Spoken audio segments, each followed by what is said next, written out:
Assalamualaikum sahabat akhir zaman. Tahun 2027 adalah tahun yang diprediksi oleh Syekh Ahmad Yasin sebagai tahun keruntuhan bagi negara Zionis. Apakah ada hadis-hadis atau nas-nas dari Al-Quran yang menjelaskan tentang hal ini? Mari sama-sama kita simak penjelasan dari Ustadz Abu Humairah berikut ini.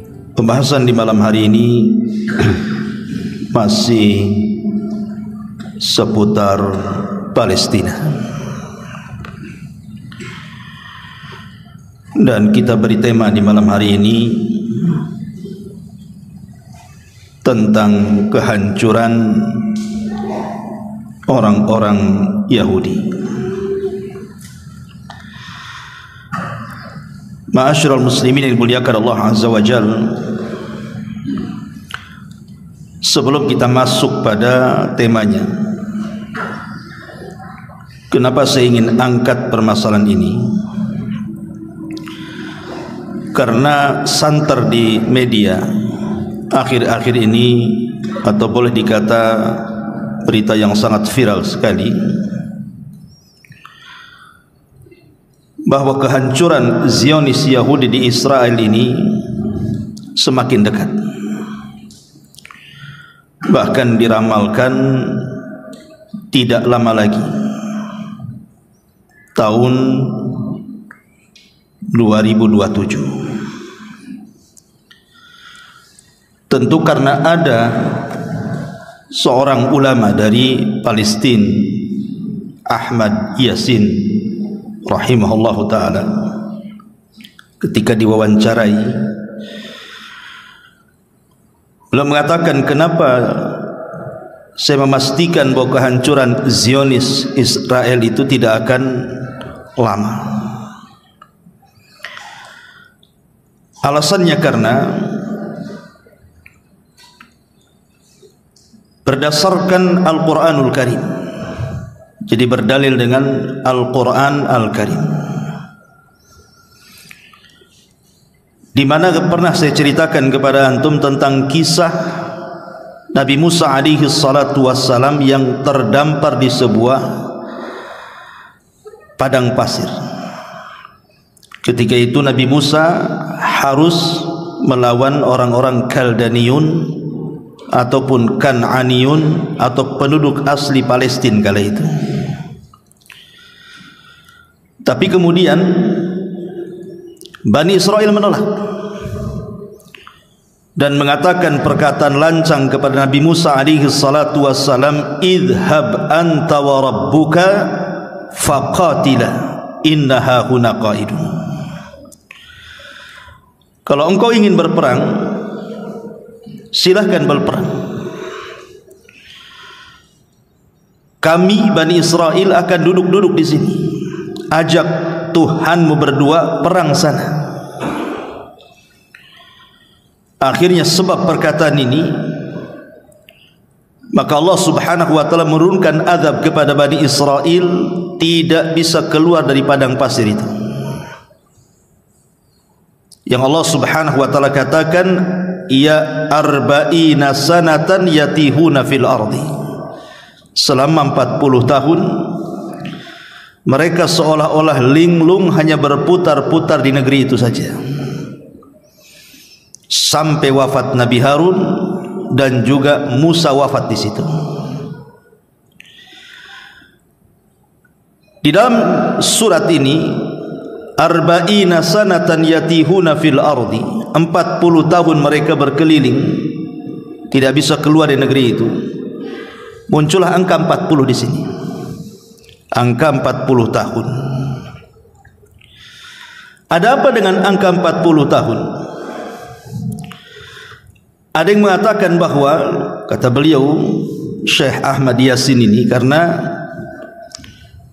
kita tahu bahwa Syekh Ahmad Yasin ini juga meninggal di tahun 2004 kalau tidak salah, setelah melaksanakan sholat subuh, kemudian dibom mobilnya dan meninggal.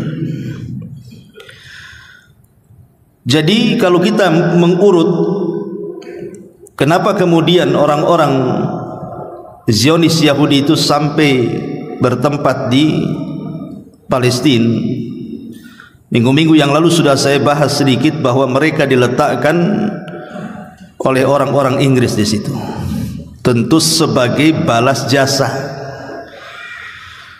karena yang mendanai perang kebanyakan ketika itu untuk melawan kerajaan Jerman dan juga Turki Utsmani itu kebanyakan orang-orang Yahudi pendananya.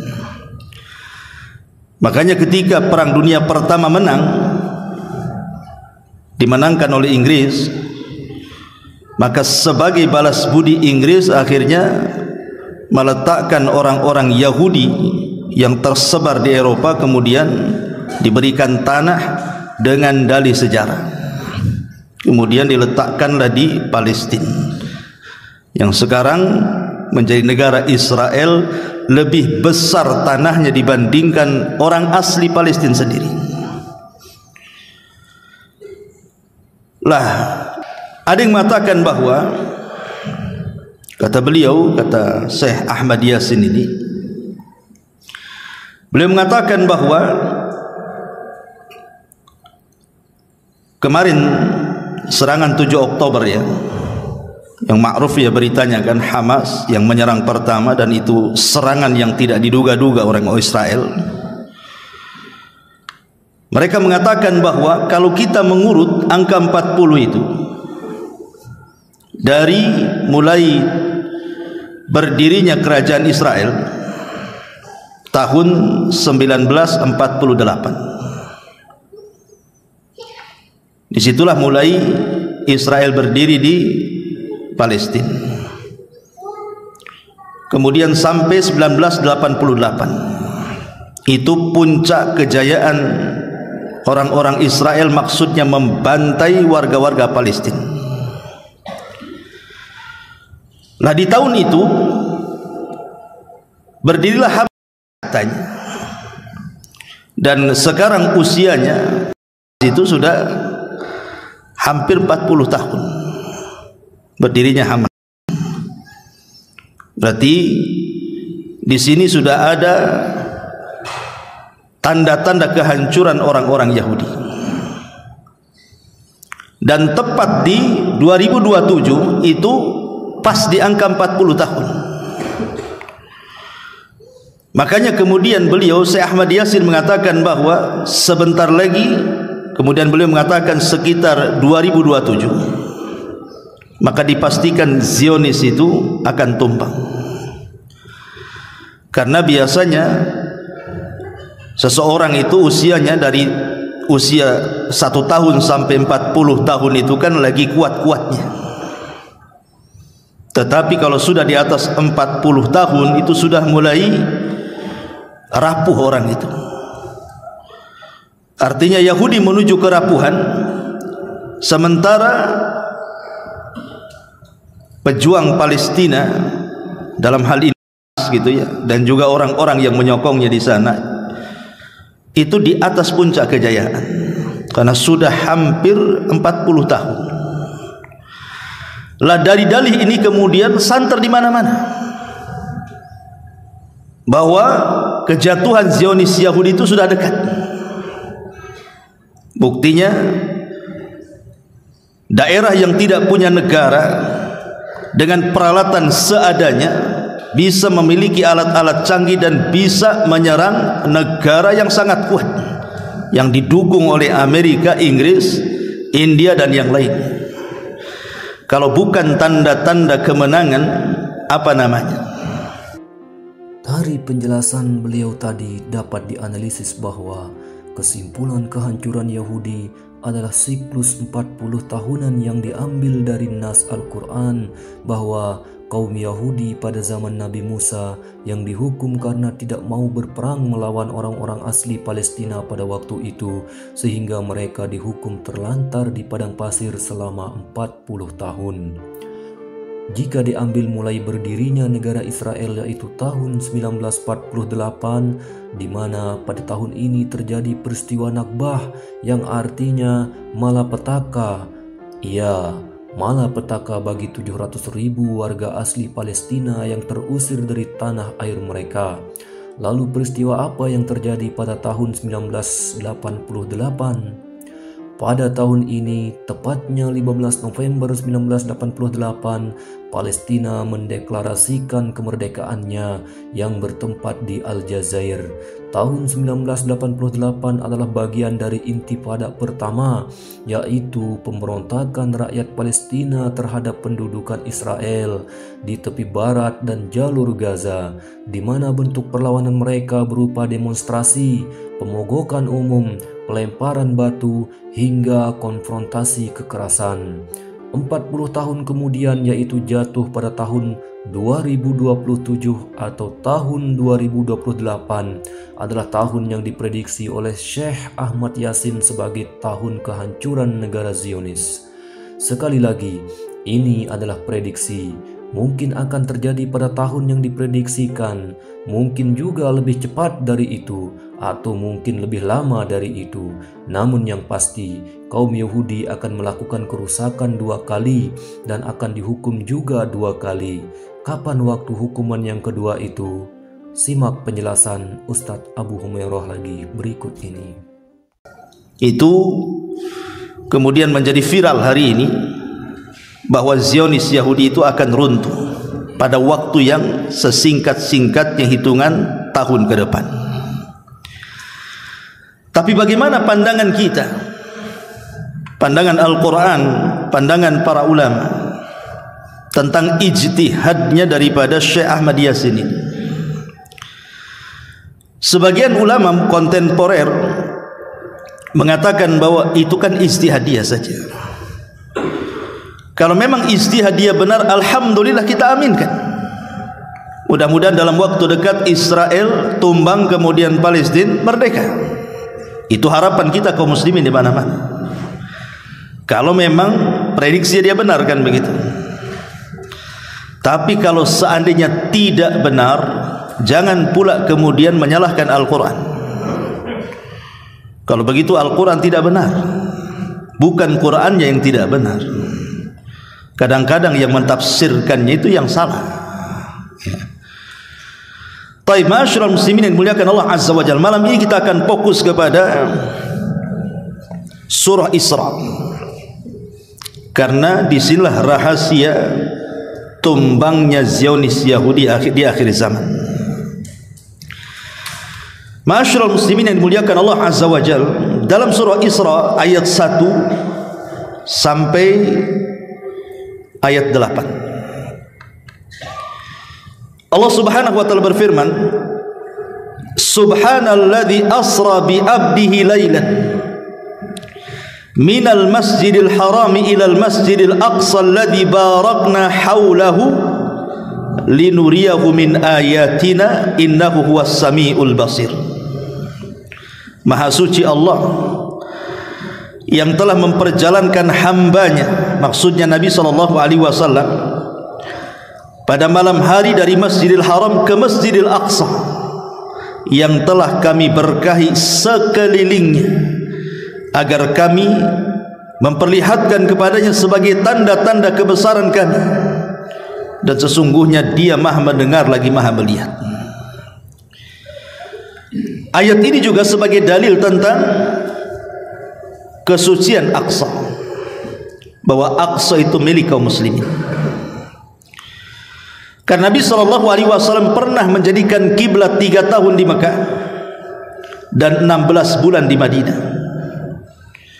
Artinya Baitul Maqdis pernah menjadi kiblat Nabi SAW dan kiblat kaum muslimin selama 3 tahun 16 bulan. Baru kemudian kiblat dialihkan. Dan dari Aqsa ini pula kemudian Nabi SAW dihibur oleh Allah Subhanahu wa taala. Karena saat Nabi SAW sudah tidak bisa berdakwah di kota Mekah, kemudian berdakwah di Taif pun diusir, sehingga pergerakan dakwah Nabi SAW dipersulit. Kemudian rasanya sempit dada Rasul, apalagi sepeninggal Abu Talib dan istrinya Khadijah. Tahun itu menjadi amul hazni, tahun kesedihan Nabi. Maka untuk menghibur Nabi SAW, Allah Subhanahu wa taala buat peristiwa sejarah besar yang kita yakini dengan peristiwa Isra dan Mi'raj, di mana Masjidil Aqsa sebagai akhir perjalanan Isra dan awal dari perjalanan Mi'raj dan akhir dari perjalanan Mi'raj.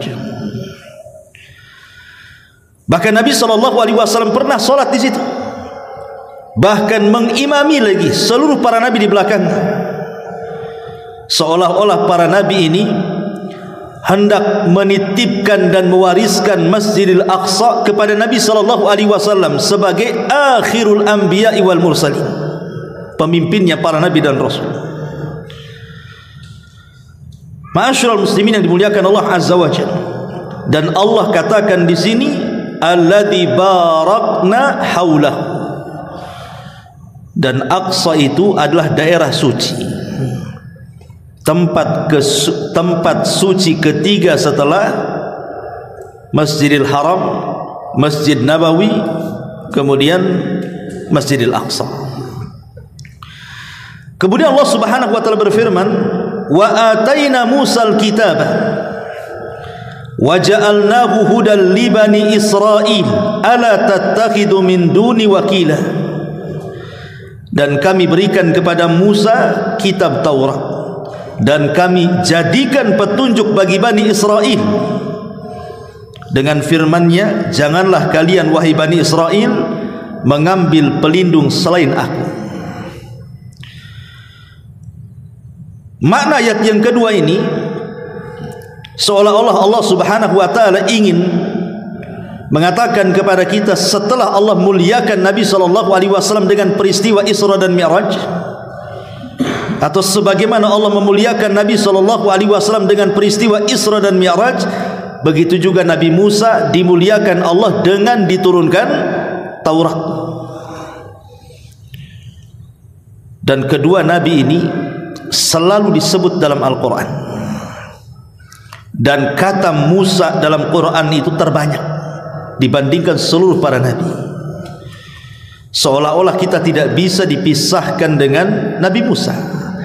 Bahkan Musa disebut di sini karena dia juga berjasa kepada kita, jangan salah.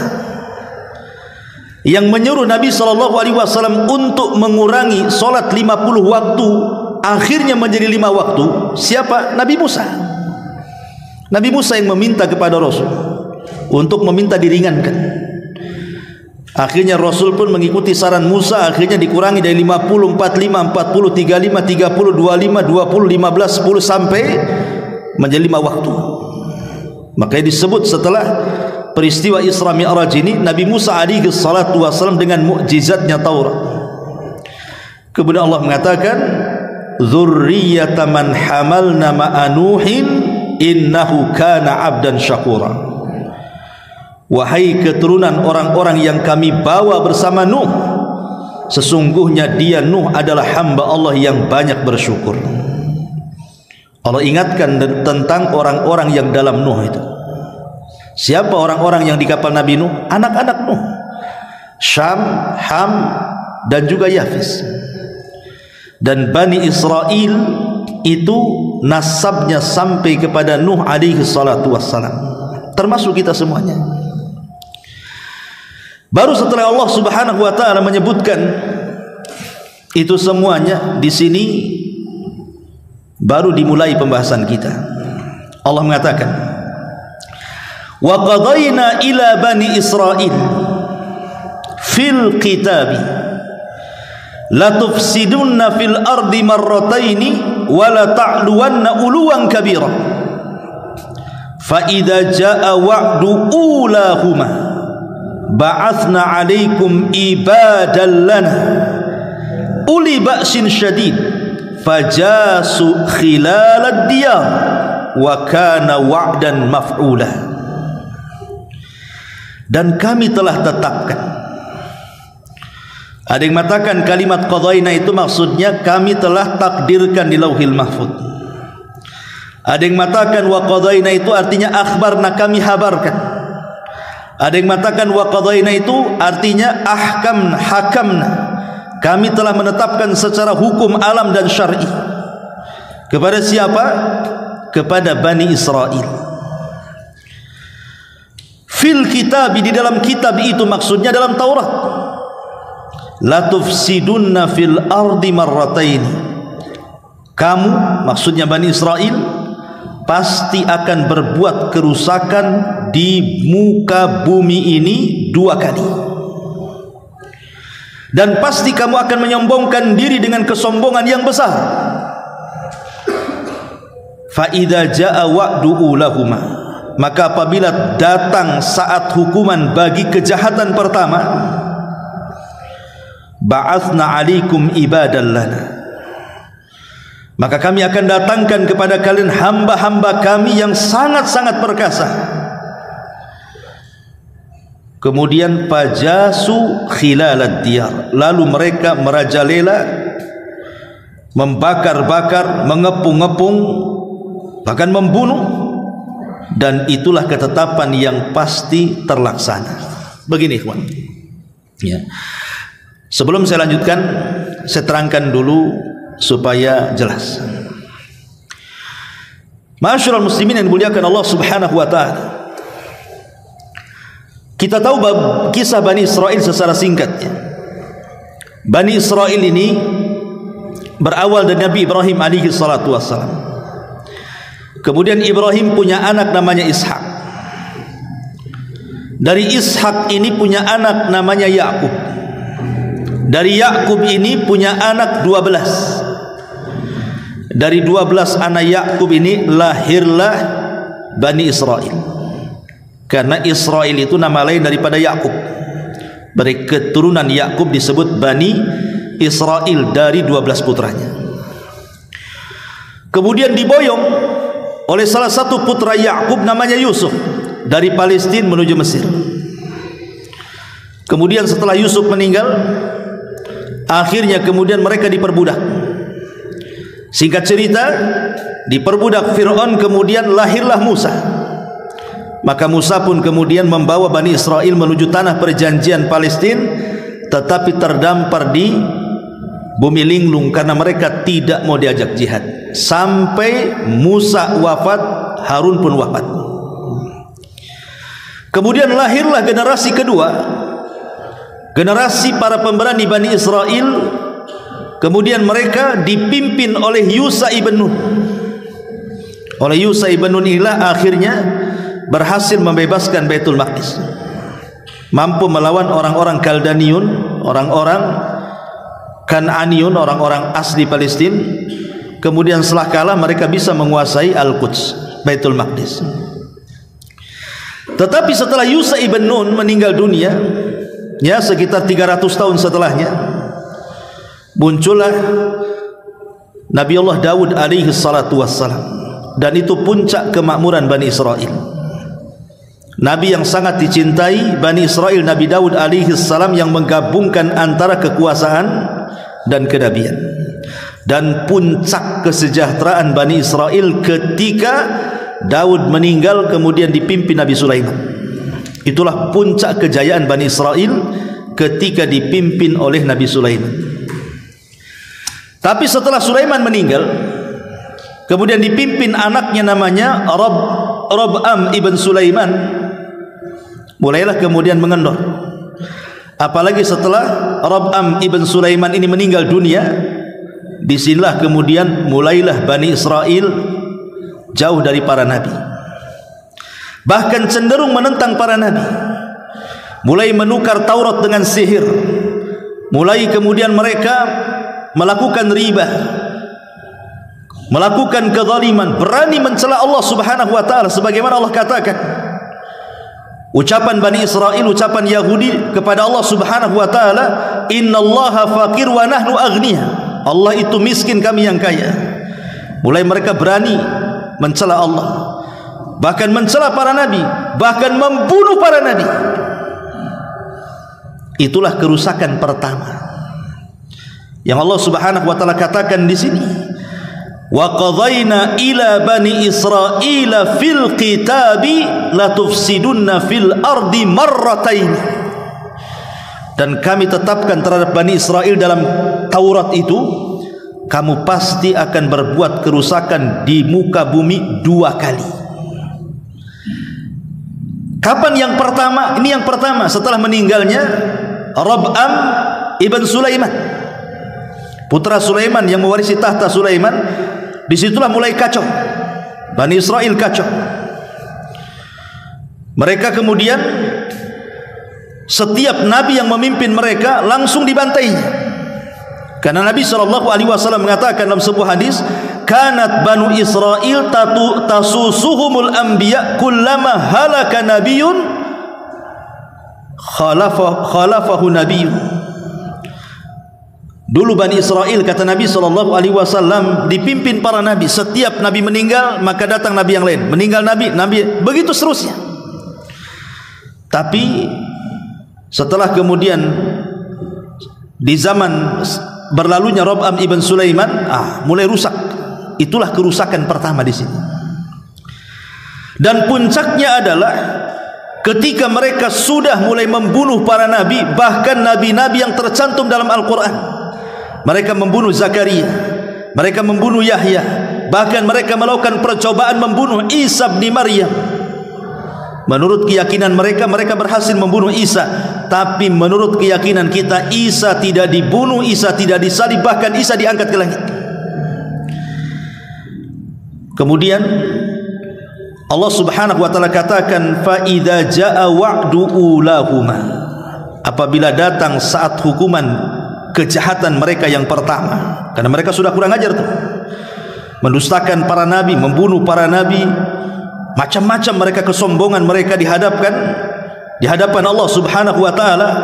Dari sini Allah mengatakan, ba'atsna 'alaikum ibadan lana uli ba'sin syadid.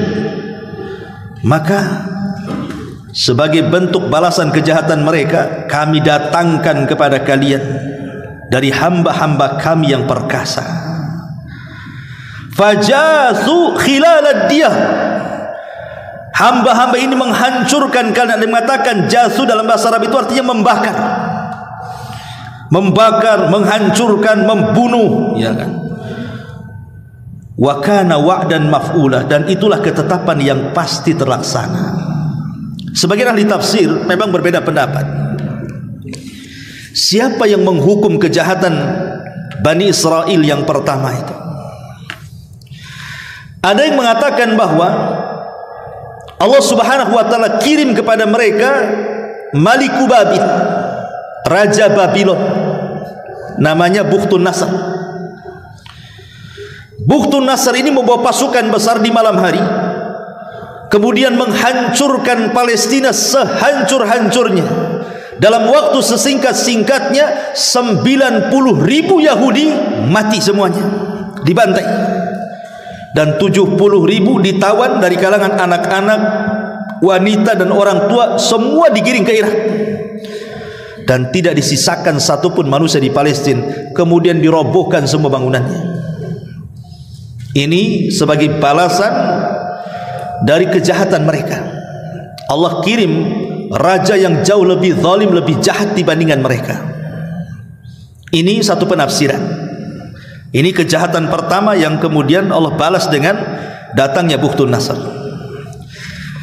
Ada juga ahli tafsir mengatakan bahwa yang dimaksud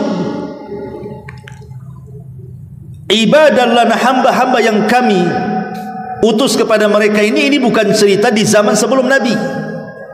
Jadi bukan cerita Yahudi di zaman sebelum Nabi, tapi ayat ini turun bicara soal Yahudi di zaman Nabi.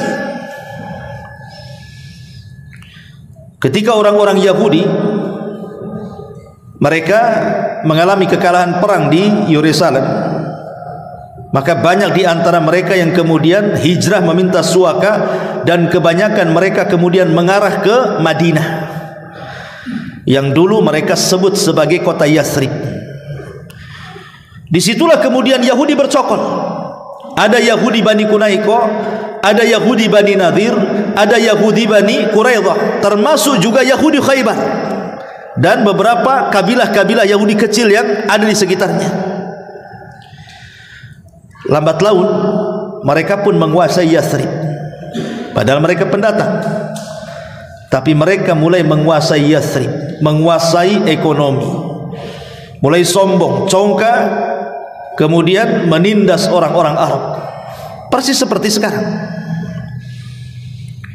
di mana orang-orang Zionis Yahudi itu yang dulu tidak punya negara kemudian mencaplok tanah Palestina. Setelah dicaplok kemudian mereka pun menguasai, berlaku zalim, aniaya, bahkan setiap hari mereka melakukan pembunuhan. Dan puncaknya adalah bulan-bulan ini. Bayangkan 1 bulan lebih saja sudah 12.000 jiwa melayang, 4.000-nya anak-anak, 2.000 lebih perempuan, dan lebihnya orang-orang sipil. Tentara itu tak banyak yang mati. Sebenarnya melawan siapa anda ini? Ma'asyiral muslimin yang dimuliakan Allah Subhanahu wa taala. Jadi ketika Nabi sallallahu alaihi wasallam kemudian hijrah dari Mekah ke Madinah, maka Nabi sallallahu alaihi wasallam mulai melakukan pengusiran orang-orang Yahudi. Bukan kita yang mengusir, salah mereka sendiri. Karena mereka kaum yang tidak mau menerima kebenaran dan kenabian dan kerasulan Rasul kita Muhammad sallallahu alaihi wasallam, dan mereka para pengkhianat. Ingat kisah yang sering saya ceritakan, kisah tokoh Yahudi namanya Huyai ibn Akhtab. Huyai ibn Akhtab ini ketika mendengar Nabi sallallahu, ini tokoh Yahudi, Huyai ibn Akhtab ini mendengar Nabi hijrah dari Mekah ke Madinah dan berada di Kuba. Huyai ibn Akhtab ini ingin memastikan dengan saudaranya Yasir, betul enggak dia Nabi yang dijanjikan dalam Taurat kita ini.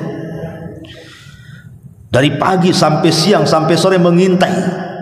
Rupanya setelah dicermati betul ciri-ciri yang ada pada Nabi kita Muhammad sallallahu alaihi wasallam semua ada dalam Taurat. Sehingga Yasir mengatakan kepada Huyai ibn Akhtab, "Ya Huyai, huwa, apa dia memang orangnya?" Kata Huyai, "Iya dia. Iya dia mengakui." Kemudian kata Yasir, "Apakah kita perlu mengikuti agamanya?" Dia mengatakan, "Tidak. Saya akan tetap memusuhi dia sampai mati." Tahu kebenaran tapi tetap memusuhi Nabi sallallahu alaihi wasallam. Dari sini kita tahu bahwa mereka itu tidak mendustakan Nabi, tetapi mereka hanya karena menyimpang dari ayat-ayat Allah saja. Mereka yakin itu Nabi, tapi mereka menyimpang. Makanya ketika kemudian Bani Quraidah jatuh ke tangan kaum muslimin, diserang, lah ketika itu Huyai ibn Akhtab ketangkap dan hendak dibunuh, apa kata Nabi sallallahu alaihi wasallam? "Ya Huyai, kenapa kau tidak mengakui agama?" Dia mengatakan, "Aku tidak menyesal karena memusuhimu sampai mati," katanya. Dia mengatakan tidak menyesal. Akhirnya dipenggal lehernya. Tapi dari sini kita tahu bahwa Nabi sallallahu alaihi wasallam akhirnya kemudian setelah pengkhianatan Bani Quraidah, kemudian juga Bani Quraidah, kemudian juga Bani Nadir, terakhir di Khaybar, maka Nabi SAW berhasil mengusir orang-orang ini, keluarkan dari kota Madinah. Sebagiannya dihukum, sebagian diusir. Dan itu karena apa? Karena kerusakan mereka ketika mereka tinggal di kota Madinah. Mereka menjadi umat perusak. Maka datanglah Nabi SAW mengusir mereka. Ini kerusakan pertama. Ini penafsiran yang kedua, bahwa kerusakan mereka adalah kerusakan ketika orang Yahudi di Madinah merusak, maka Allah datangkan hamba-hamba yang kuat kemudian menghabiskan mereka. Ini penafsiran yang pertama. Kerusakan yang pertama, penafsiran yang kedua. Tetapi kemudian apa yang terjadi? Summa radadna lakumul qarrah. Summa radadna lakumul qarrata alaihim wa amdadnakum bi amwali wa banin wa ja'alnakum aktsara nafira. Ma'asyiral muslimin yang dimuliakan Allah Azza wa Jalla, ingat, setelah orang-orang Yahudi terusir dari kota Madinah, mereka kan sentang perenang kemana-mana, menyebar di Syam, di mana-mana. Ditambah-tambah kemudian mereka dihabiskan oleh orang-orang Romawi. Itu yang paling parah juga kan, orang-orang Romawi itu membantai orang-orang Yahudi luar biasa juga, sama kurang lebih. Ma'asyiral muslimin yang dimuliakan Allah Azza wa Jalla, sehingga ketika itu Yahudi tidak banyak, memang di mana-mana. Yang kuat orang Nasrani. Tapi kemudian di zaman Umar radhiyallahu an, ketika orang Nasrani menguasai Al-Quds, maka berhasil dikalahkan dengan damai. Kemudian Al-Quds jatuh ke tangan kaum muslimin, di tangan Amirul Mukminin Umar bin Khattab berabad-abad. Tapi Allah takdirkan akhirnya dicaplok lagi orang-orang Nasrani. Tapi di zaman Salahuddin Al-Ayyubi diambil lagi Al-Quds. Tapi lama-lama sudah tidak dipegang Nasrani. Hari ini Yahudi yang megang. Lalu Allah Subhanahu wa taala mengatakan setelah kekalahan orang-orang Yahudi, pembantaian orang-orang Yahudi, summa radadna lakum, kemudian kami berikan kepada kamu giliran untuk mengalahkan mereka. Jadi memang Allah mengatakan setelah orang-orang Yahudi dibantai itu, kemudian Allah akan berikan kekuatan kepada orang Yahudi dengan 3 kekuatan.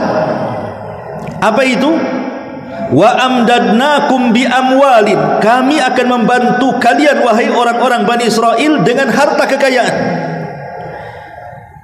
wa banin, dan anak-anak, wa ja'alnakum aktsara nafira, dan kami jadikan kalian kelompok-kelompok yang lebih besar dibandingkan yang lainnya. Kata ulama tafsir mengatakan, dan ayat ini adalah ayat bukti kita saksikan Yahudi hari ini. Lihat Yahudi hari ini. Allah Subhanahu wa taala katakan di sini, kemudian kami berikan kepada kamu wahai Bani Israel giliran untuk mengalahkan mereka. Kami membantumu dengan harta. Siapa yang memegang ekonomi dunia hari ini? Yahudi. Kemudian juga wabanin, dan juga anak-anak, tentara-tentara. Lihat sekarang pasukan Yahudi ini kalau minta senjata ke Amerika, ke Inggris, bukan hitungan bulan, hitungan hari dah datang senjatanya. Bisa dipersenjatai, pasukannya banyak. Bahkan waja'alnakum aktsara nafira, dan kami jadikan kamu kelompok yang sangat besar. Sebenarnya tidak besar, tapi sokongannya kan dari negara-negara besar kan. Coba yang nyokong Israel itu siapa? Amerika. Ini negara pemilik nuklir semuanya yang menyokong Israel ini. Amerika, Inggris, India, Perancis. Ini kan semua negara-negara yang punya nuklir itu. Yang bukan sedikit nuklirnya. Punya senjata-senjata canggih kan. Persis seperti Allah katakan di sini. Di mana Allah Subhanahu wa taala katakan, "Wa ja'alnakum aktsara nafira." Dan kami jadikan kamu kelompok-kelompok yang besar, besar segalanya. Menguasai media. Siapa yang menguasai media? Yahudi. Yahudi menguasai media. Makanya karena dia menguasai media, dia bisa mengotak-atik sejarah bahwa negeri Palestina itu negeri mereka. Padahal orang-orang Nasrani sejak dulu juga membantah. Ma'asyiral muslimin, bahkan sebagian Yahudi pun membantah. Kan yang tinggal di Israel itu kan hanya 50% saja Yahudi itu. 50%-nya kan tersebar di mana-mana tuh. Sebagian mereka ada yang tidak setuju tinggal di Palestina, orang Yahudinya sendiri gitu ya, yang tahu sejarah, yang maksudnya sejarah yang benar ya. Tetapi memang cerdasnya Yahudi, mereka mulai kemudian berusaha dengan media yang mereka miliki. Dan orang-orang yang tidak paham sejarah akhirnya termakan. Oh betul juga itu tanahnya mereka. Karena jahilnya sejarah kan begitu. Ma'asyiral muslimin yang dimuliakan Allah Subhanahu wa taala. Maka Allah katakan ayat selanjutnya, in ahsantum li anfusikum. Jika kamu berbuat baik, hei orang-orang Yahudi Bani Israel, jika kalian berbuat baik, kembali kepada Allah, bertobat dan begitu seterusnya, mengikuti ajaran yang benar, maka kebaikan itu akan kembali kepada diri kalian. Boleh jadi kenikmatan yang Allah anugerahkan itu akan dilanggengkan berupa banyaknya harta, banyaknya anak-anak, banyaknya penyokong gitu. Tetapi kata Allah, wa in asa'tum falaha, dan jika kamu berbuat jahat, dan sekarang kita lihat Kejahatan orang Yahudi luar biasa. Falaha, maka kerugian kejahatan itu akan kalian tanggung sendiri. Kemudian Allah mengatakan apa? Fa idza jaa wa'dul akhirati.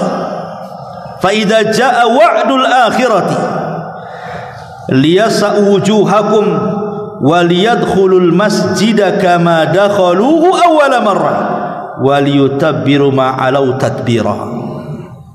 Apabila datang saat hukuman kejahatan yang kedua. Di sini tadi kan Allah mengatakan, dan kami sudah tetapkan kepada Bani Israel mereka akan melakukan dua kejahatan kan. Kejahatan yang pertama sudah selesai. Ada yang mengatakan ini di zaman setelah Nabi Sulaiman, putra Sulaiman. Mereka melakukan kejahatan sampai membunuh para nabi, maka Allah kirim kepada mereka Bukhtun Nasr. Ada juga yang mengatakan kejahatan mereka adalah orang-orang Yahudi di zaman Rasul, maka Allah kirim nabi untuk menghancurkan mereka, mengusir mereka dari tanah kota Madinah.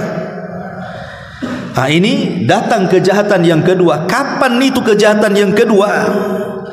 Kejahatan yang kedua ini hari ini dah. Sekarang ini kejahatan yang kedua. Setelah Allah Subhanahu wa taala berikan 3 nikmat tadi kan. 3 nikmat berupa orang-orang Yahudi bisa mengalahkan musuh mereka. Ya termasuk kita dikalahkan. Umat Islam dikalahkan. Itu kenikmatan bagi orang Yahudi yang Allah berikan. Kemudian yang kedua diberikan keturunan. Dulu orang-orang Yahudi itu dibantai sejak zaman Fir'aun. Sudah ada genosida itu. Dulu mereka yang digenosida oleh siapa? Fir'aun. Fir'aun itu membunuh anak-anak Yahudi itu, yang laki-lakinya. Kemudian yang akhir-akhir berikutnya setelah di zaman Fir'aun jauh, kemudian di Perang Dunia Kedua. Kita ingat pembantaian orang-orang Nazi kan? Itu kan betul-betul genosida yang betul-betul pemberantasan orang-orang Yahudi, betul-betul dihabiskan oleh orang-orang Jerman itu, Nazi itu. Akhirnya kemudian mereka, sebagian mereka lari kan? Lari ke Israel. Harusnya mereka bersyukur. Harusnya mereka bersyukur kan begitu ya. Masih adalah keturunan mereka yang masih hidup gitu maksudnya. Setelah dulu di zaman Fir'aun, di zaman Nazi, harusnya mereka bersyukur. Sekarang terbalik mereka melakukan genosida kepada kaum muslimin. Dulu mereka digenosida, sekarang mereka yang menggenosida. Tapi mereka salah kalau mau balas dendam. Kenapa kepada kaum muslimin? Yang menggenosida mereka siapa? Orang-orang Nazi, bukan orang Islam. Sebelumnya Fir'aun juga bukan orang Islam. Kenapa kemudian mereka dendamnya kepada kaum muslimin? Ma'asyiral muslimin yang dimuliakan Allah Subhanahu wa taala. Makanya di sini Allah Subhanahu wa taala uji kita kaum muslimin, di mana orang-orang Yahudi bisa mengalahkan musuh-musuhnya termasuk kaum muslimin menurut mereka. Kemudian juga diperbanyak anak-anaknya sehingga mereka punya negara dan sekarang punya pasukan, dan mereka disokong oleh negara-negara besar. Negara Amerika, Inggris, India, Prancis dan negara-negara lainnya. Ma'asyiral muslimin yang dimuliakan Allah Subhanahu wa taala. Dan kita lihat hari ini lemahnya kaum muslimin ketika diserang oleh Israel. Dipermainkan kaum muslimin kan? Disuruh ngungsi, tahu-tahu dibom. Kemudian dibuat isu rumah sakit menjadi sarangnya tentara, bom lagi. Masjid-masjid dibom. Mau kemana kaum muslimin? Sahabat akhir zaman, jelaslah bahwa dalam surat Al-Isra ayat 7 yang artinya, jika kamu berbuat baik, maka kebaikan itu untuk dirimu sendiri, dan jika kamu berbuat jahat, maka kerugian bagi dirimu sendiri. Apabila datang saat hukuman yang kedua, kami datangkan musuh untuk menyuramkan wajah-wajahmu dan untuk masuk ke dalam masjid, yaitu Baitul Maqdis, sebagaimana mereka memasukinya pertama kali, dan untuk membinasakan apa saja yang mereka kuasai. Di dalam surat ini bahwa akan ada hukuman bagi Bani Israel atas kerusakan yang mereka lakukan. Kurang rusak apalagi yang ditimbulkan oleh kaum Yahudi pada saat ini. Berapa puluh ribu korban yang syahid di Gaza, mereka adalah sebagian besar wanita dan anak-anak. Bangunan-bangunan rata dengan tanah, Ini menunjukkan hukuman atas kerusakan yang mereka lakukan ini tinggal menunggu waktu, seperti yang dijelaskan dalam Quran Surat Al-Isra ayat 7. Mungkin pada tahun 2027 seperti yang diprediksikan oleh Syekh Ahmad Yasin. Semoga bermanfaat dan menambah pengetahuan kita tentang peristiwa akhir zaman. Jika sahabat akhir zaman memiliki pandangan, pendapat, ataupun analisis yang berbeda, silahkan tuliskan di kolom komentar. Itu mungkin bisa menjadi tambahan pengetahuan untuk diri saya sendiri dan orang lain. Terima kasih dan sampai jumpa lagi.